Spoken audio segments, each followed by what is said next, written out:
Halo semuanya, selamat datang di channel saya. Hari ini saya mau membahas saham IPO dari PT Superior Prima Sukses dengan kode ticker BLAST. PT Superior Prima Sukses adalah perusahaan yang berkantor pusat di Surabaya, Jawa Timur, dan didirikan di tahun 2012. Saat ini mereka memiliki 4 pabrik dan 5 lini produksi yang berada di 4 lokasi yang terbagi di daerah Jawa Tengah dan Jawa Timur. Pertama kali BLAST membangun pabriknya di Mojokerto tahun 2012, lalu proses produksinya dimulai di tahun 2013. Selanjutnya, di tahun 2017, mereka membangun pabrik kedua di Lamongan yang beroperasi di tahun 2018. Di tahun 2019, mereka bangun lagi pabrik ketiga Line A di Sragen yang beroperasi di tahun 2021. Dan di 2021 pun mereka membangun lini produksi kedua atau Line B yang nantinya beroperasi di tahun 2022. Dan di 2023 perseroan mengambil alih pabrik keempat dari pihak ketiga di Sidoarjo. Mereka memiliki beberapa kegiatan usaha utama. Yang pertama adalah menjalankan kegiatan usaha industri barang dari semen dan kapur untuk konstruksi, mencakup usaha pembuatan macam-macam barang dari semen atau kapur, atau batu buatan untuk keperluan konstruksi seperti ubin, bata atau dinding, pipa beton dan beton praktekan, papan, lembaran panel, tonggak, dan sebagainya. Yang kedua, mereka menjalankan kegiatan usaha perdagangan besar bahan konstruksi lainnya, seperti wallpaper, pipa dan selang dari plastik, formika, plastik lembaran bergelombang, asbes semen rata, asbes semen berlapis, dan pipa saluran asbes semen, termasuk perdagangan besar pemanas air atau water heater. Yang ketiga, mereka menjalankan kegiatan usaha perdagangan besar berbagai macam material bangunan, mencakup usaha perdagangan besar macam-macam material bangunan seperti semen, pasir, paku, cat, dan lain-lain. Dan yang terakhir, mereka menjalankan kegiatan usaha industri bata, mortar, semen, dan sejenisnya yang tahan api. Mencakup usaha pembuatan macam-macam bata tahan api, mortar tahan api, dan semen tahan api, beton, dan komposit sejenisnya yang tahan api seperti alumina, silika, dan basic. Nah, berikut ini adalah jenis produk yang dijual oleh perusahaan. Jadi ada terdapat 2 jenis bata ringan yang dibedakan berdasarkan proses pengeringan, bahan, hingga warnanya. Keduanya adalah AAC dan CLC. Nah, di sini bisa kita lihat perbedaannya. Seperti untuk AAC itu dikeringkan menggunakan mesin autoclave bertekanan tinggi, sedangkan CLC metode pengeringannya masih memanfaatkan panas matahari seperti pada bata merah. Lalu untuk AAC juga dibuat dari pasir kuarsa atau pasir silika, sedangkan CLC dibuat dari pasir kali atau pasir biasa. Dan untuk AAC bentuknya itu warnanya lebih putih, sedangkan CLC warnanya keabu-abuan. Nah, di sini perseroan memproduksi bata ringan untuk bahan bangunan yang fungsinya sama dengan bata merah dan batako. Perseroan ini memproduksi bata ringan berjenis AAC yang mana punya kestabilan dan kekuatan tekanan yang lebih baik dari jenis CLC. Selanjutnya kita ke persaingan usaha. Jadi ada beberapa perusahaan yang memiliki karakteristik produk, area pemasaran, dan skala produksi yang setara dengan BLAST. Di sini terdapat 3 perusahaan, yaitu PT Focon, PT Citycon, dan CV Building. Dan memang ketiga perusahaan ini rata-rata menjual bata ringan dan lokasinya pun berada di daerah Jawa. Tapi memang ada beberapa yang di Makassar, terus di daerah Indonesia Timur juga, dan di Kalimantan juga Bali. Seperti yang kita ketahui tadi, BLAST ini memiliki pabrik di daerah Jawa.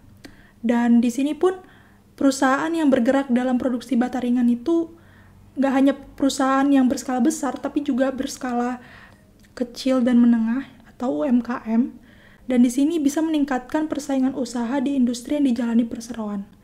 Selain bersaing dengan sejumlah pesaing besar di sekitar area produksi perseroan dan produsen yang berskala nasional, perseroan juga bersaing dengan produsen produk bata merah yang juga merupakan alternatif atau produk substitusi dari bata ringan.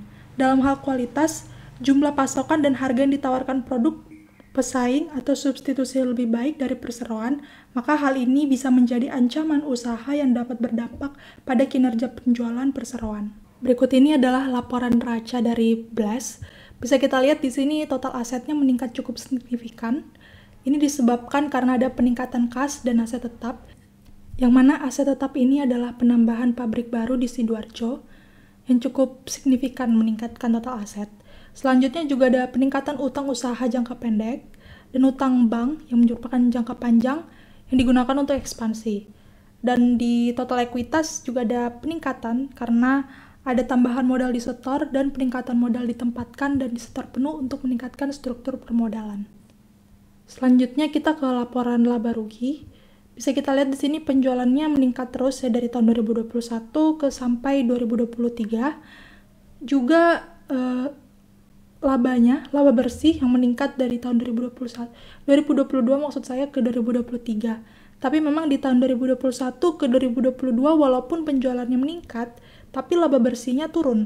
Ini disebabkan karena belum optimal proses produksi di pabrik Sragen Line B yang memang di situ baru mulai beroperasi. Jadi bebannya cukup besar walaupun penjualannya sudah meningkat.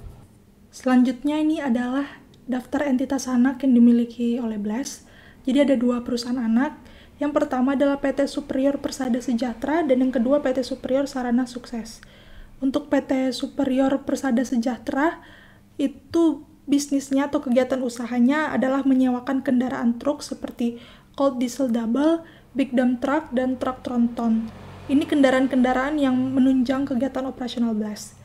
Sedangkan PT Superior Sarana Sukses, mereka juga menyewakan kendaraan truk seperti Colt Diesel Double, Big Dump Truck, truk tronton, dan small dump truck. Jadi memang kedua perusahaan ini cukup menunjang kegiatan operasional dari BLAS. Selanjutnya kita ke penawaran umum.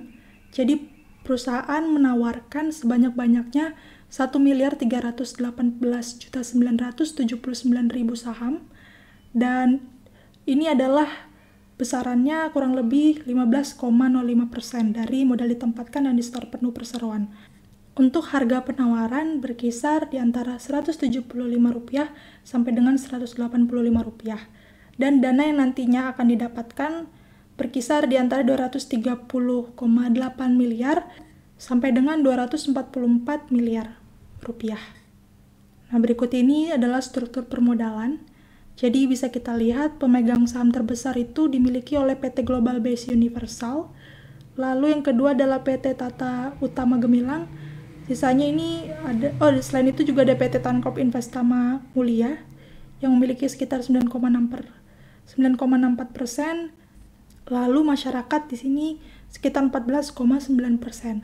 Dan di sini juga nanti akan diadakan program ESA yang mana perseroan mengalokasikan sahamnya kepada beberapa karyawan dan total saham yang diberikan adalah sekitar 1% dari jumlah saham yang ditawarkan dalam penawaran umum atau sebanyak-banyaknya 13.189.790 lembar saham.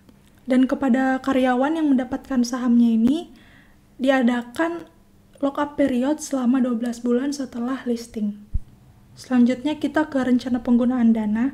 Jadi sekitar 100 miliar rupiah akan digunakan untuk belanja modal atau capital expenditure perseroan untuk pembelian kendaraan Colt, Diesel, dan Big Dump Truck. Jadi untuk unitnya, Colt Dieselnya ini akan dibeli sebanyak 100 unit, merek Mitsubishi. Lalu untuk Big Dump Truck, pembelian 40 unit. Colt Diesel ini akan digunakan untuk mengangkut barang jadi seiring peningkatan penjualan produk batu bata ringan dan penambahan jangkauan area distribusi baru pabrik kelima di area Banjarnegara dan peningkatan produksi di pabrik 1 Mojokerto dan pabrik 2 di Lamongan. Sedangkan untuk Big Dump Truck akan mengangkut bahan baku di pabrik 1 yaitu Mojokerto dan pabrik 2 yaitu Lamongan.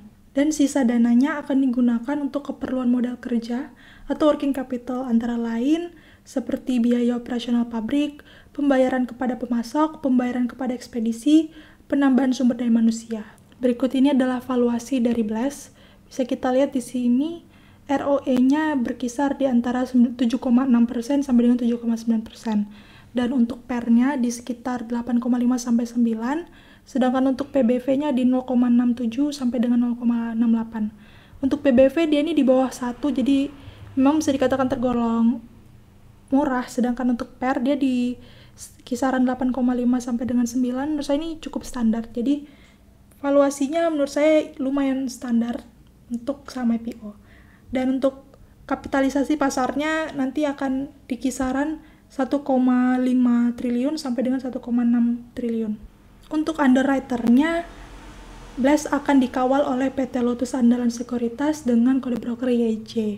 Bisa kita lihat di sini track record-nya di tahun 2023 dan 2024. Jadi di tahun 2024, YJ baru satu kali mengkawal saham IPO, yaitu MCAP, yang mana dia ditutup di zona hijau. Lalu di hari keduanya, dia buka di harga atas, tapi dibawa turun, baru terakhir tutup di arah.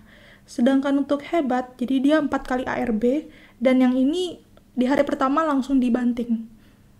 Jadi itu karakteristik YJ cukup, menurut saya sih ini cukup mix.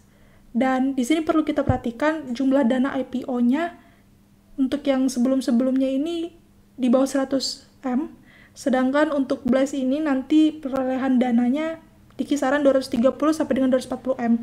Jadi memang ini cukup besar dibandingkan saham-saham IPO sebelumnya yang pernah dikawal oleh YJ. Kita bisa nanti saksikan gimana kemampuan YJ mengkawal saham IPO Blast ini. Apakah akan tutup hijau atau arah atau malah ARB? Kita saksikan nanti bersama-sama. Oke, kita ke kesimpulan. Jadi menurut saya perusahaan ini cukup banyak pesaing, walaupun memang belum ada yang listing di Indonesia. Yang kedua, walau cukup banyak pesaing, penjualannya terus meningkat diikuti dengan peningkatan profit. Lalu penggunaan dana IPO sekitar kurang lebih 40% digunakan untuk CAPEX, sisanya untuk working capital. Dan untuk valuasi menurut saya ini cenderung standar, dan underwriter belum pernah kawal saham dengan perolehan dana di atas 100M. Untuk saham IPO Blast ini saya rencananya akan ikut pemesanan, karena menurut saya revenue-nya juga cukup baik dan juga profitnya juga cukup meningkat, dan penggunaan dananya pun ada dialokasikan untuk penambahan atau pembelian capital. Jadi semoga aja saham ini nanti hasilnya baik, dan underwriter-nya pun mungkin nanti kita bisa saksikan bagaimana YJ mengkawal perusahaan dengan kapitalisasi pasar yang sebesar ini.